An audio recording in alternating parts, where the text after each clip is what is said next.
Hi, everybody. This is Corey Hill. Welcome to our June 5th Talks on Tuesdays webinar. We are excited to welcome you to Mama Bear, using parent narratives and experience to improve engagement practices.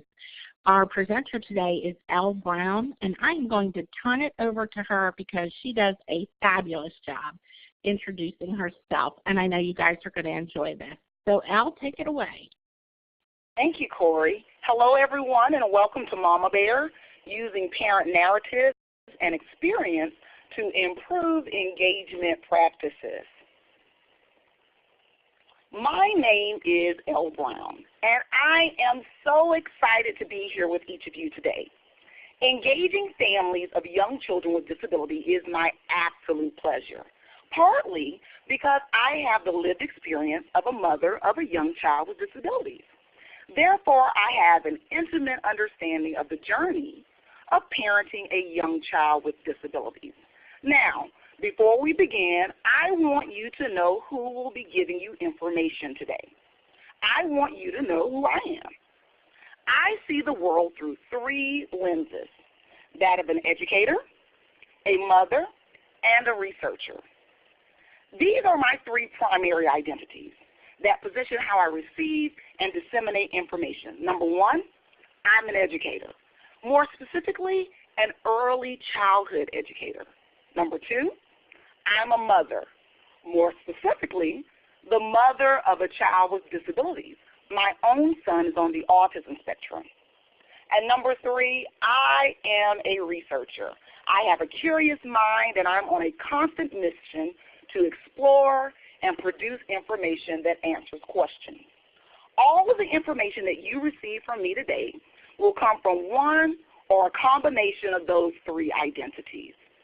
I spend a great deal of my time studying the narratives of families, particularly families with young children with disabilities, because I believe as professionals we can learn a lot from the narratives of others. Listening to another person's story is like opening a textbook and reading about the lived experience of someone that is different than you are. Therein lies key insight that can be beneficial to you in your practice. And the beauty of storytelling and narratives is that anyone can tell their story. All of your parents are capable of telling their stories.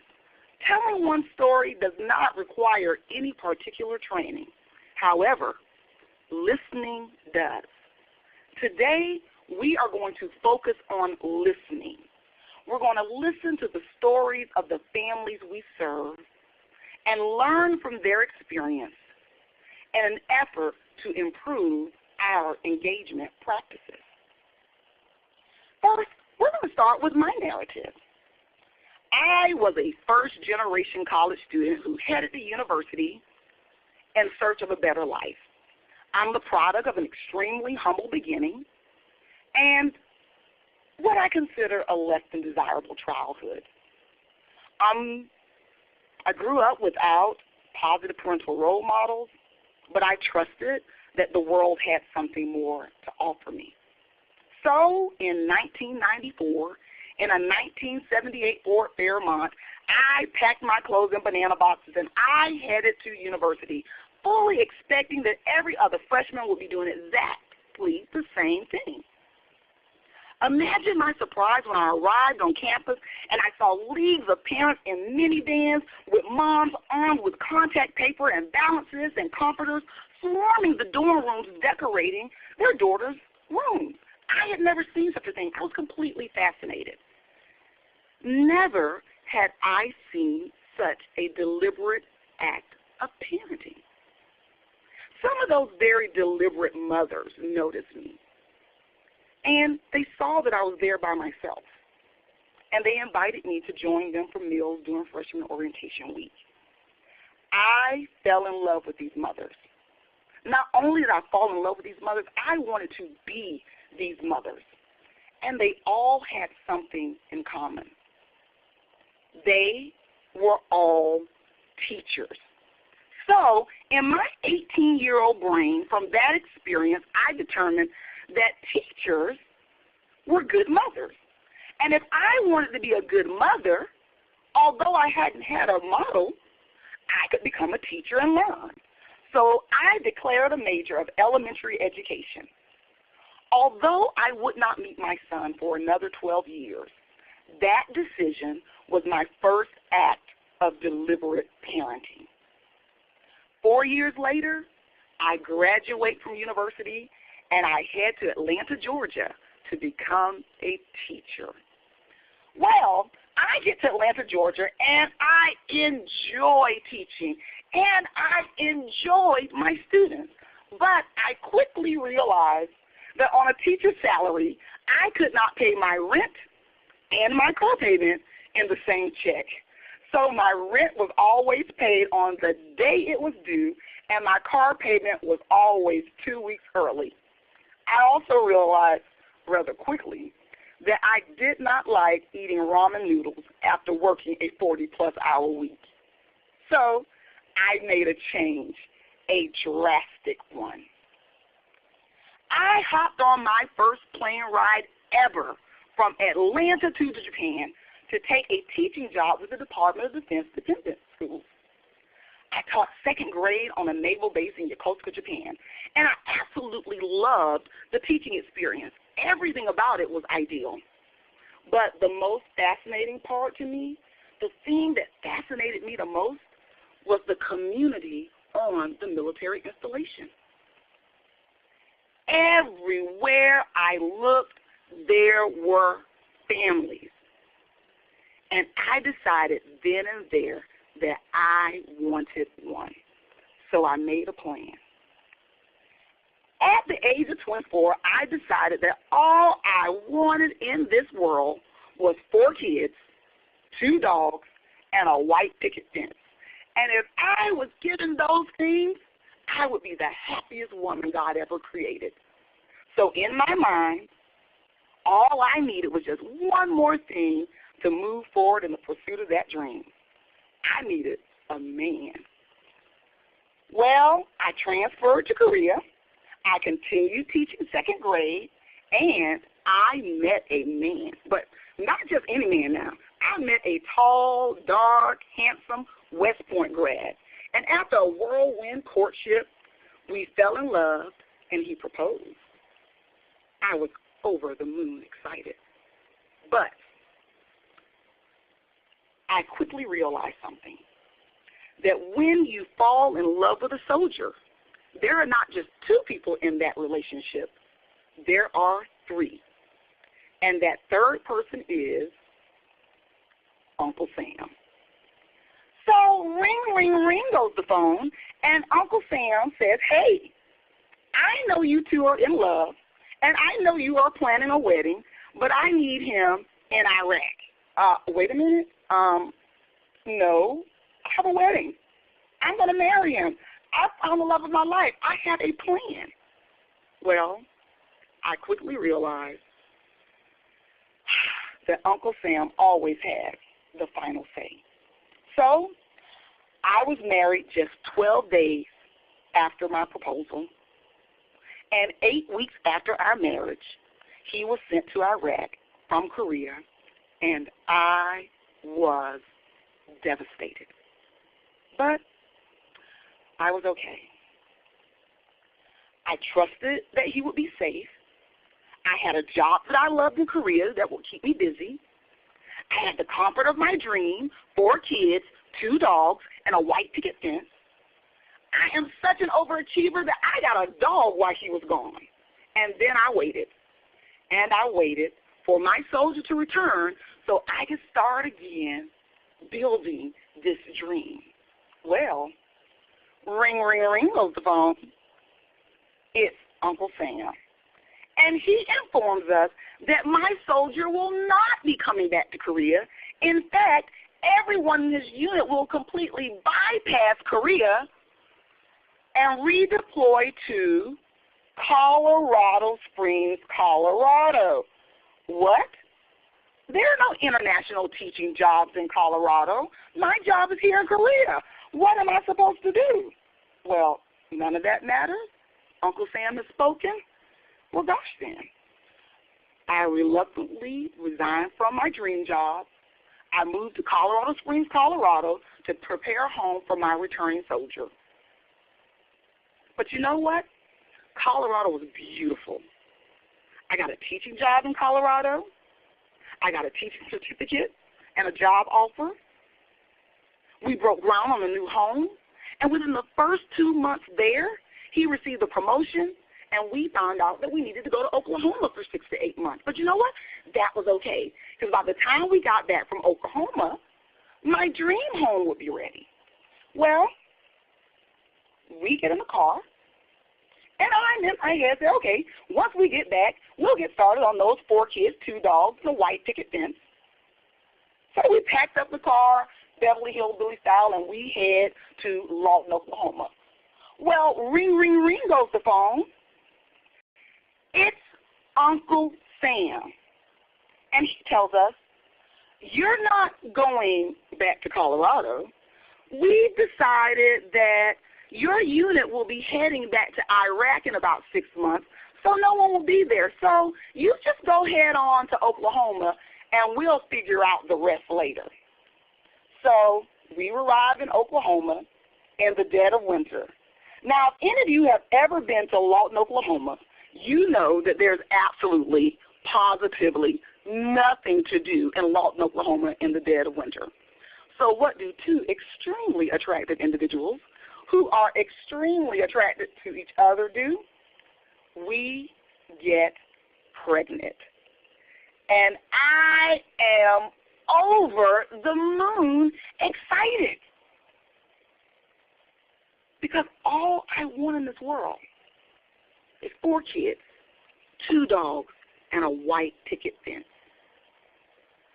We are so fortunate that instead of getting pregnant with 1 baby, we get pregnant with 2. Hot dang it, right out the gate, halfway there. Well, just shy of the 2nd trimester, one of the little souls growing inside of me is called home, and I am devastated. I'm confused. I'm angry. This wasn't supposed to happen. So I spent the next 16 weeks on bed rest, begging and bargaining with God. Lord, if you hold this little one safely in your arms until I can hold him in mine, I promise you, if you trust me with this little soul, this is 1 child you will never have to worry about. Well, God saw fit and blessed me with a perfectly beautiful baby boy. And for the first time in my life, I was content. I was a stay-at-home mom, and I thrived in motherhood. We lived in beautiful California by this time, and all was right in my world. Well, just shy of my son's first birthday, we get pregnant again, which reignites my dream of 4 kids, 2 dogs, and a white picket fence. And I am over the moon excited. Then, just shy of the 2nd trimester, the little soul that is growing inside of me is called home. And I am devastated. But I'm okay. I have my son. I have my husband. I have my dog. And we can try again. Then, just 1 week later, ring, ring, ring goes the phone. It's Uncle Sam. And he tells us my soldier will be needed in Iraq for a year.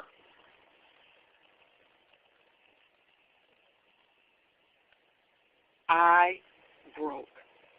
I was so sad, I couldn't do anything. I sat on my couch with the blinds closed for 30 days. My husband took care of my son, and I looked off into space. This was my life. This happened to me. My husband had to go to Junction City, Kansas for 2 months to train for Iraq. But he knew, and I knew, I was in no condition to be alone. So he took us with him. So we packed up the truck, Beverly Hillbilly style, and we drive from Noria, California to Junction City, Kansas. Now, I don't know if any of you have ever been to Junction City, Kansas. But if you have, you know that there is absolutely, positively nothing to do in Junction City, Kansas in the dead of winter. So what do two extremely attractive individuals who are extremely attracted to each other do? We get pregnant. And I am over the moon excited. At the end of training, we pack up our truck, Beverly Hillbilly style, and we drive from Junction City, Kansas to Noria, California. My husband has just 2 days home before he has to head back to Kansas to train for Iraq for a year. And he spends one of those 2 days building me a white picket fence. We say goodbye for a year. Then a few weeks later, just shy of the second trimester, the little soul that is growing inside of me is called home, and I am devastated. But I can't break because I'm the only adult. I'm not in a position to break. I'm the only adult in the house. And right about this time, I am noticing that the absolute love of my life is displaying developmental delays. He needs me, and I'm concerned. He needed me. He needed all of me. And nothing was going to happen to him on my watch. I had made a promise to God, and I had every intention of honoring it. So I took my baby to the pediatrician, and I expressed my concerns. He examined my son, healthy eyes, healthy heart, healthy ears. The doctor smiled at me. Then he gave me a SpongeBob sticker and said, "Great job, Mom. He's a healthy little boy." Huh? I was in complete disbelief. Did he really just give me a sticker? I left that office feeling angry, defeated, and determined all at the same time. I got in my car and I thought, what would I do if I were in the classroom? Well, I would teach, evaluate, assess, then refer. Well, I didn't have that infrastructure at home, so I created it. I built a program for my son based on his most natural inclinations, music and movement. I collected data points, and I went back to that pediatrician with my baby, and I asked for a referral to a speech pathologist. I said, if the speech pathologist says that there is nothing there, then I'll leave this alone for now. But that wasn't the case. She saw something too, and this began my dance with service providers, trying to get my son's needs met. Sometimes I was heard. Most times I wasn't. Then finally, after years of trying to be heard, exhausted and in tears, I reached out to Stanford University's Children's Hospital. My name is Elle Brown, and I need someone to put eyes on my baby. They heard me. They listened. They did a behavior assessment on my son, and at the age of 4 years, 5 months, the absolute love of my life was diagnosed with autism spectrum disorder, and I was devastated. But I was also over the moon excited. Why? Because I had been heard. and I had been taken seriously. Now I was in a position to build a village of service providers that can help me help my son maximize his personal potential. Now, from that experience, my alter ego emerged, Mama Bear. Not just a mama bear to my baby cub, but I became a mama bear to all cubs for other families. Because I thought to myself, man, if I had such a challenge being heard and I have the skill set of an educator, what might other parents be experiencing? From there, I decided to work with parents to assist them in working with their young children as I worked with my son. And that passion later evolved into working with service providers, both practicing and pre-service, building knowledge to assist in the engagement of families of young children with disabilities. That is my purpose. That is my mission. That is why I am here. Now, you're here with me, and together we're going to talk about how we can effectively engage families. So, one of the first things we must do is meet the parents. Now, we see our parents every day. They're in and out of our practice all the time. But we got to take time to actually meet our parents. Now, why? Because we can learn a lot about families through the narratives of parents. In addition to that, parents of children with disabilities have a wealth of information to offer us. Parents of children with disabilities have been described as practical scientists. They are at home trying to figure it out. As co-therapists who take active roles in educating and raising their children, they are working right alongside us.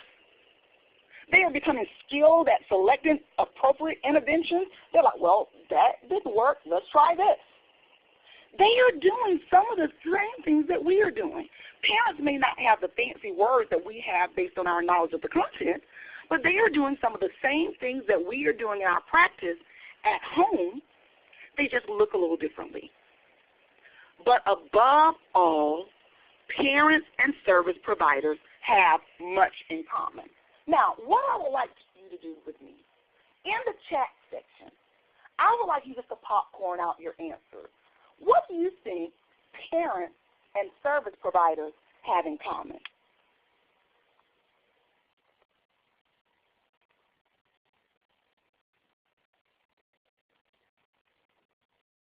We are both on a mission. What is that mission? Passion, I love it. Dedication. We want to support children's development. Yes, the desire to see children achieve. Caring for relationships with children. Yes, yes, and more yes. Those are the things we share in common. We both want what's best for our little ones. Now, you've heard my narrative as a parent of a child with disabilities. Now, I want you to hear the narrative of another parent of a child with disabilities. Meet Chris and his dad, Bill Davis. We're going to go into a video now, and after the video has completed itself, when you are ready, please just raise your hand so I'll know as the moderator that we're all ready to move forward. Meet Bill Davis and his son, Chris.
Okay, it appears that everyone has finished the video.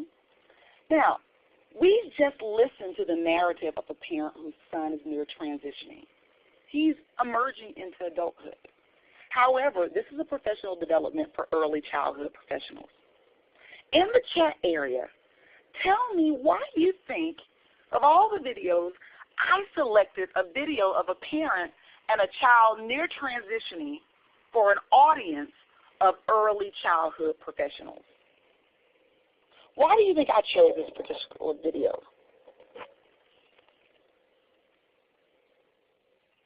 Thinking forward, I love it. Shows how determined a parent is no matter the child's age. It's important for us to remember that our babies grow up. It shows us the possibilities that a child has. I love it. The long glance, planning for the future. Yes, potential. Boom, you got it, guys. Children that we are working with, they are going to grow up. But not only are the children we're working with growing and developing, so are their parents. And we have the privilege to serve in such an intimate space. We are working with emerging parents of children with disabilities. Now, we've learned a lot about Bill Davis. Let's discuss some of the elements of this parent. Now, you have a handout with Bill Davis, and I have it here on our whiteboard. Let's talk about some of the characteristics that we saw in Bill Davis while listening to his narrative. What were some of the characteristics you saw, physical or otherwise? You can just popcorn your answers out in the chat room. Some of the physical or social emotional characteristics that you saw in Bill Davis. He was loving and responsive, dedicated, I love it. Strong attachment and faith, boom. Advocate, very good. What are some of the emotions you saw? Let's popcorn out those answers. Calm, I love it. Very calm. Love, patience, very good. What about, let's talk about some of the roles. Persistent. What are some of the roles that he played in his child's life? What? Determined, that was definitely there. He was a teacher, he was an advocate. There was advocate again. There's advocate again. They're a teacher, and he's taught students as well. Ooh, all capital letters. He was a father. He said he learned to be a parent first. What are some of the actions that Bill Davis had to take, or some of the actions that his wife took in their parenting journey?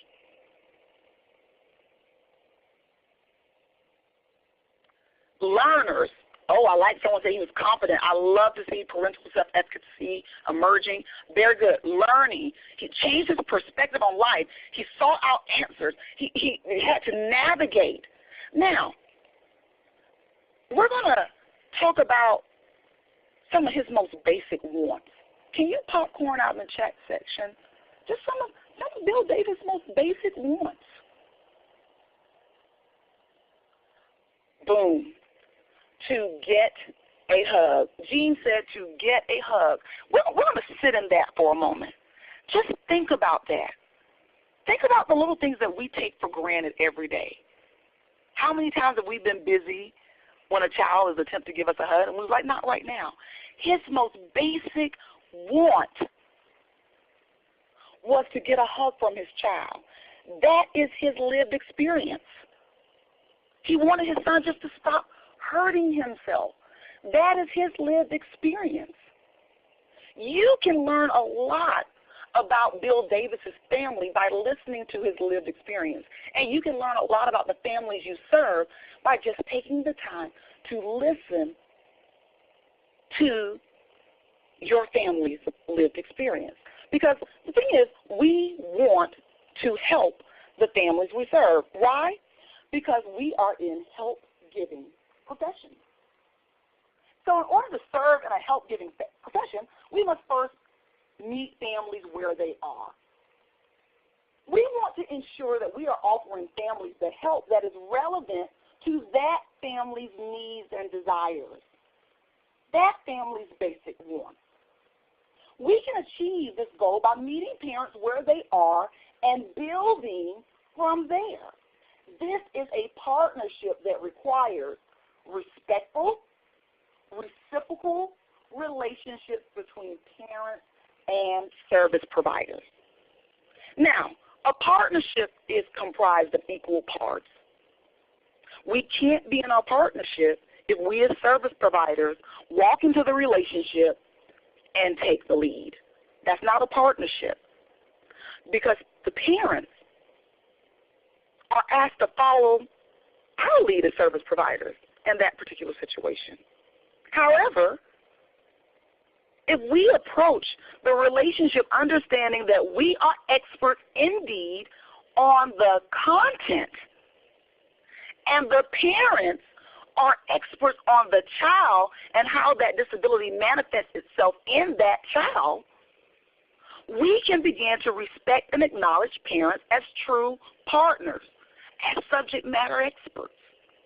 Also, it is critical for us to remember that our goal is to improve the outcome of children.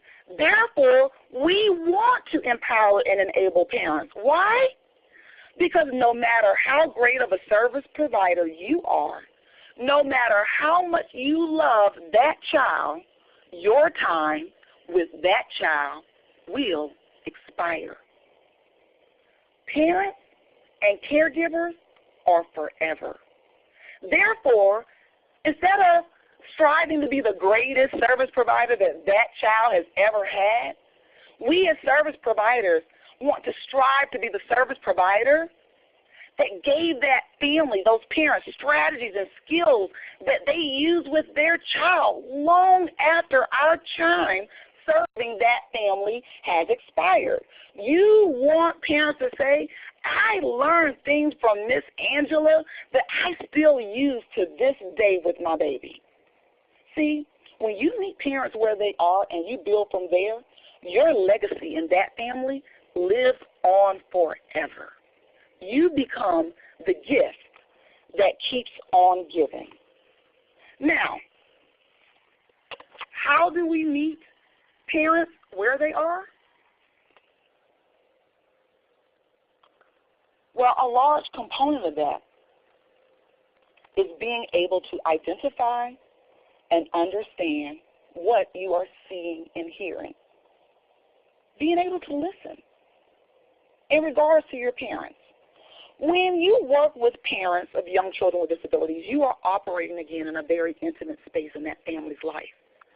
In my narrative and in Bill Davis's narrative, I'm sure you identified some of the stages of grief. Most seasoned early interventionists are familiar with the continual process of grief and its stages. However, the emotions in the stages of grief walk hand in hand with a parent's level of awareness. Now, before we began, you were given a handout. So if you would be so kind, I would love for you to take out that handout, because we are going to discuss parents' levels of awareness. Parents have 4 levels of awareness. And as we go through these 4 levels of awareness on the handout that you have, I would like you to jot down notes as you hear characteristics that are representative of the families with whom you engage in your practice. So let's start.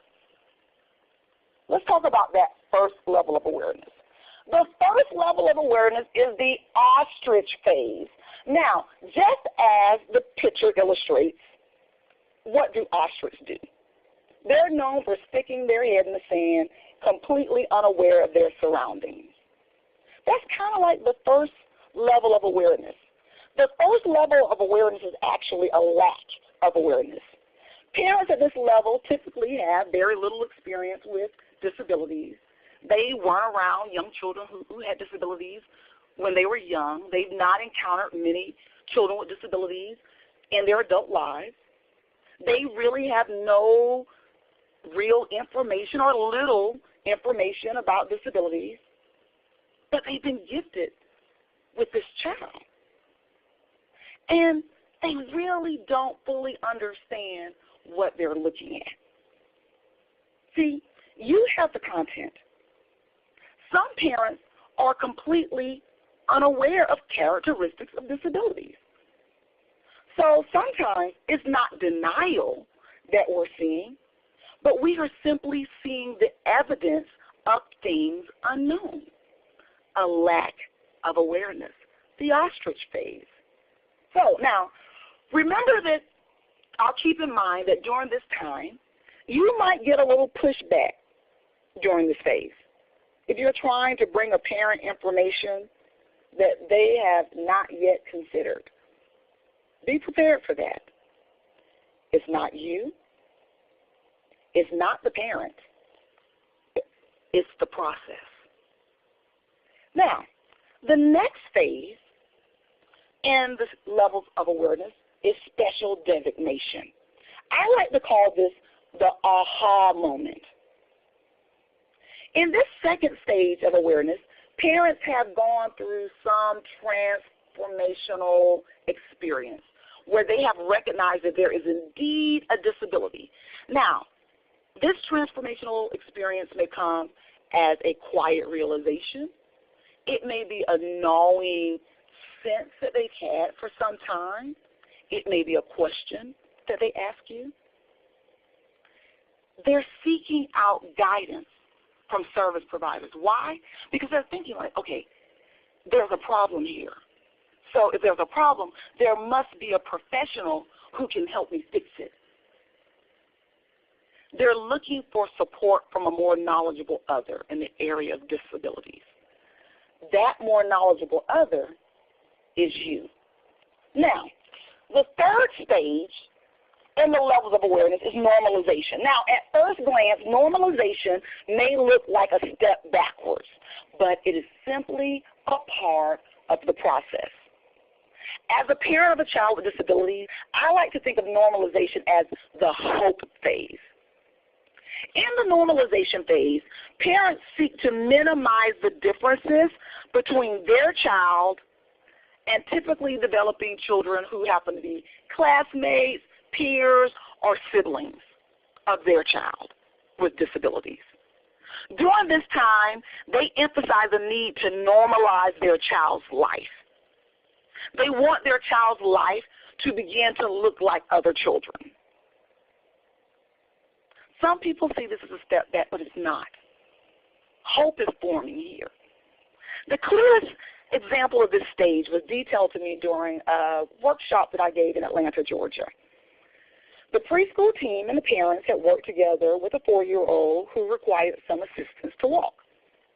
Well, the preschooler got a walker and had confidently learned how to maneuver about the school with her walker. However, for preschool graduation, Mom was adamant that her daughter was not to use a walker to walk across the stage. The preschool team pushed back, but Mom did not budge.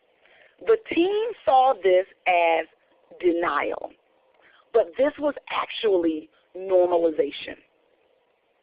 One of the greatest motivators of parents of young children with disabilities is hope.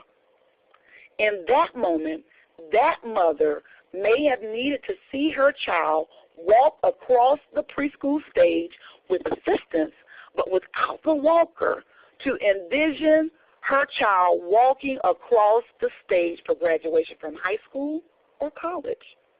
Regardless if you see the goal or hope as unrealistic, don't quelch hope. That hope will power a parent forward long after your time with that family has expired. Now, after normalization comes the fourth stage, self-actualization. In this level of awareness, parents recognize that children with disabilities need support.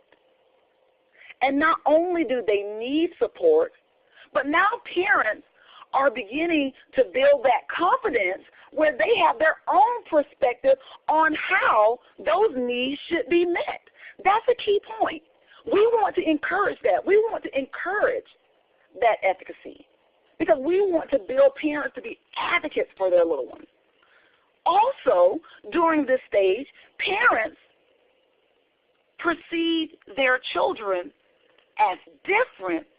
However, they do not see them as worse, better, or less than. They just see their child, their most precious gift from God. Now, we've gone over these 4 stages, and all parents go through them. However, you may not see a parent move through all of these stages and all of these levels of awareness during your time with the family in early childhood. However, you must trust the process, not rush the process. And remember, a parent's time of being a parent is 22 plus years. And just like the children we serve, parents too take time to develop. Additionally, the levels of awareness, much like the stages of grief, are not linear. Each stage may occur several times during the course of parenthood. Take me for instance. I feel like I've mastered elementary education in early childhood. However, in a year and a half, my baby will be entering middle school. Heaven help us. And I am quite certain I'm going to land somewhere on that continuum when we enter that new phase. Parenting is an ongoing process.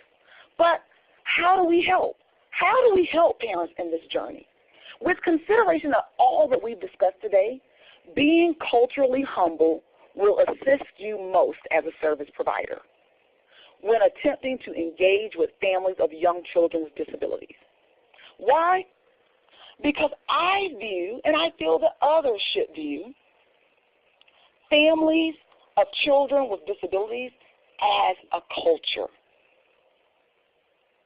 Families with children with disabilities, they have a toolkit that they have to use. It's different than the toolkit used by families of children who are typically developing. And they use this toolkit, these traditions, these procedures, these customs to move through life.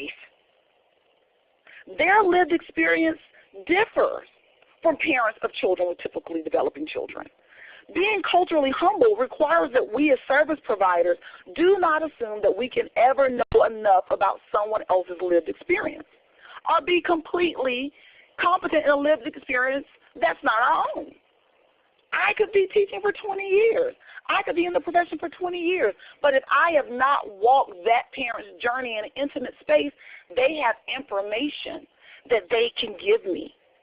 And the reason why we want to humble ourselves is because it is most useful when serving families to be in a place where we are receiving information from them that best inform us on ways to provide relevant information and services to that family.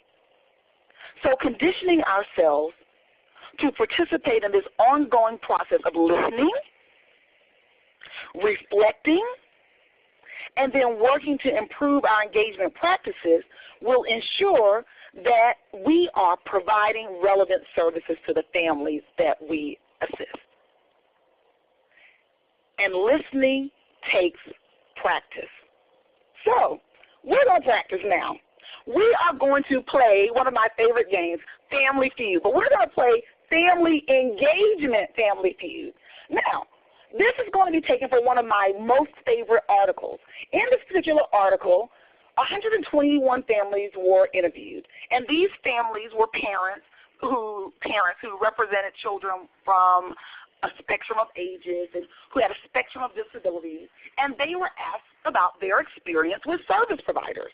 Now, they were asked, tell us some of the most helpful actions that you've experienced when working with service providers. Tell us about the service providers that you perceive as the most helpful. They were also asked, tell us about some of the unhelpful actions that you have encountered in your experience in working with service providers.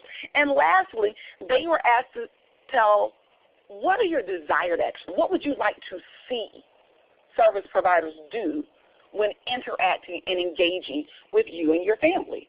So what we're going to do, we're going to now see how closely our beliefs about the population that we seek to help are aligned with what representatives from that population actually had to say when asked. So the first one is helpful actions. Now, these are listed in no particular order. So what I would like you to do, I would like you to take your pointer, and I want you to select from this list, what do you think parents see as the most helpful actions that service providers can offer families of children with disabilities? Just grab that pointer and place it there. I can't wait to see your answers. Support it, the parent and child, engaged in advocacy, learn from the parent. Very good. Teach parents, perform jobs well. Okay. Let's see. A lot of people are saying support here. Oh, okay, support seems to be a popular one. Support, oh my goodness. Among our service providers, I think support and teach parents and learn from parents. Oh, support, support, support. Let's see. Okay, survey says perform one's job well. It doesn't matter how nice you are or how much you attempt to serve and support my family. I need you to know your job. Look at that. That's 44. That's almost half. They want you to know your job well. Now, after that, you all are right on the money. They want you to support parent and child. Let's look at number 3 here. It says encourage inclusion. These are some of the things that our parents see as most helpful. Okay, let's move on. I'm having fun. I hope you guys are too. Okay, now our next topic is professionals seen as helpful. Who do you believe, or what group of professionals do you believe the most helpful as perceived by parents of children with disabilities? Just place your pointers. These are in random order. Who do you think they see as most helpful? Oh, yeah, you got to vote for yourself. I love it. Early interventionists, physicians, allied health professionals, early interventionists. We're rooting for home team. I see. Love it. Teachers, physicians. Okay.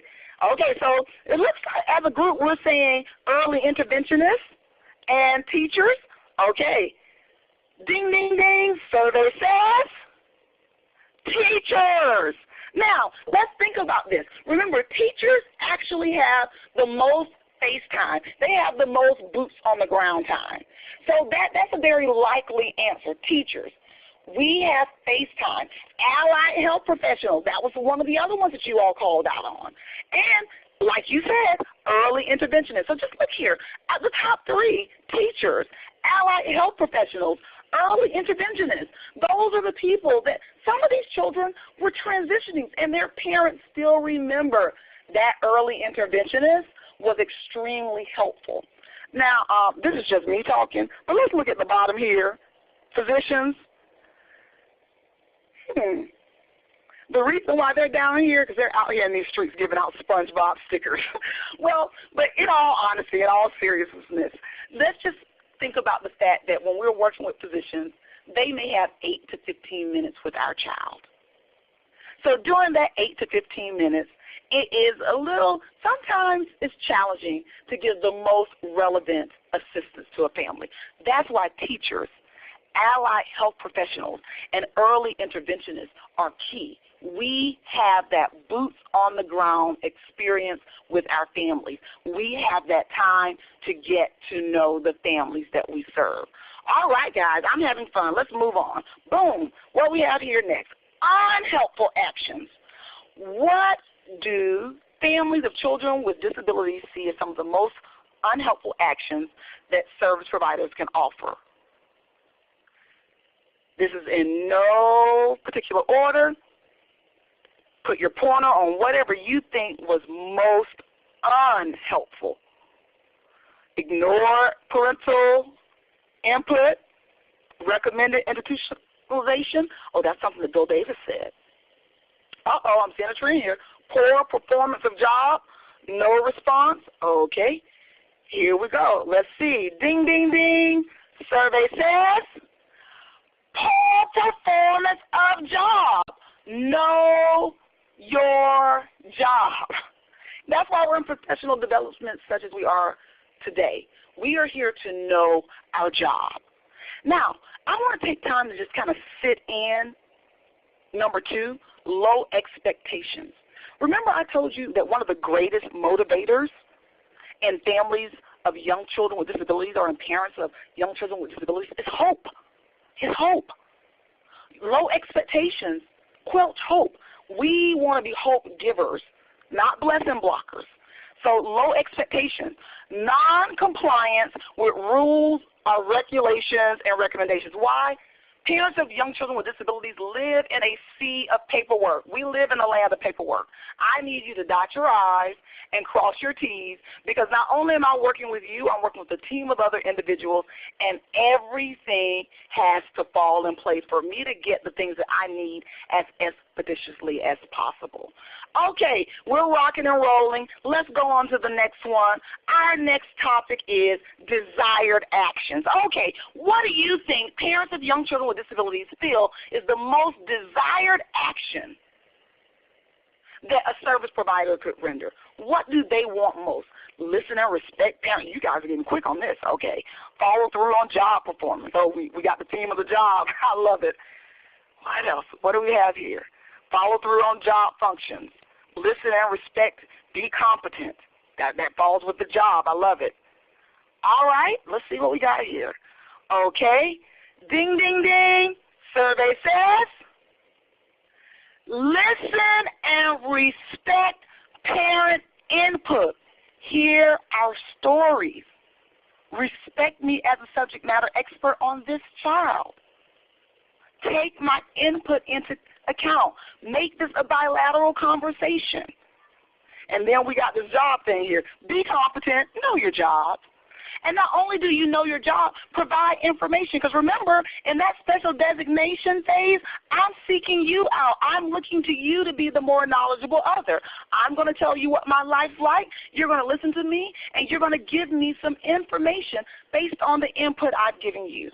And then thirdly, we have collaborate and communicate. Let's do this together. Be my partner. Take this journey with me. Hold my hand. Walk with me. Now, we've talked a lot about meeting parents where they are. We've talked a lot about engaging and relationship being culturally humble. Now here I have some tips for improving engagement. So what I would like you to do, I would like you to take your marker and circle some of the tips for engagement that resonate with you, some of the things that you would like to incorporate in your practice immediately, or some of the things that you already do and you find to be extremely helpful. Just circle the things that stand out to you the most on these tips for improving engagement. Okay, positive nice perspective. Families as expert, two-way discussion, documentation. Oh, you guys love it all. Let's see here. Avoid jogging, that's a good one. You know those fancy words. Okay, oh wow. Part of the decision-making process. We have several circles here. Let's look at this. I always tell service providers that I work with, if you're in a conference, you're communicating with a parent and you're doing the majority of the talking, that's not a very good conference. That's not a very good information gathering session. Because in order to get information, we have to listen. We have to make our parents a part of the decision-making process. Now, I have chuckled to myself as I'm trying to be serious and present, because someone has circled all the tips. They say, hey, you need everything. We need it all. Everything needs to be done. Hallelujah to that. I most certainly agree.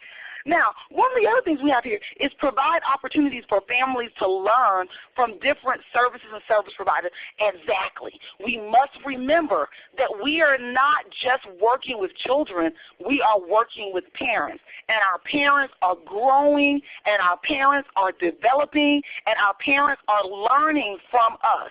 I see here families as experts. I love it. We have to remember, you know the content. You are the subject matter expert. However, with that child, we must respect that parent as the expert there. Let's see what two-way discussion we have here. Allow parents to express their hopes and their dreams. We all know how to make plans. You gotta know your partner's goals. What are their hopes and dreams? You know, one of the best examples of how to create goals I received from a service provider in a conference that I presented to last year. She said, when talking to parents, ask a parent, what would make you say yes if you saw that in your child in 6 months? And then listen. Listen to what would make that parent say yes if they saw it in their child in 6 months. Now, we've talked a lot about tips for engagement. And here, we're learning to attune our ears and our hearts to listen to the stories of parents and learn from their experience. You can improve your practice to be one that provides exemplary engagement. Engagement that is most relevant to the families that you serve, that strengthens the family skill set, and at the same time build them stronger as a unit.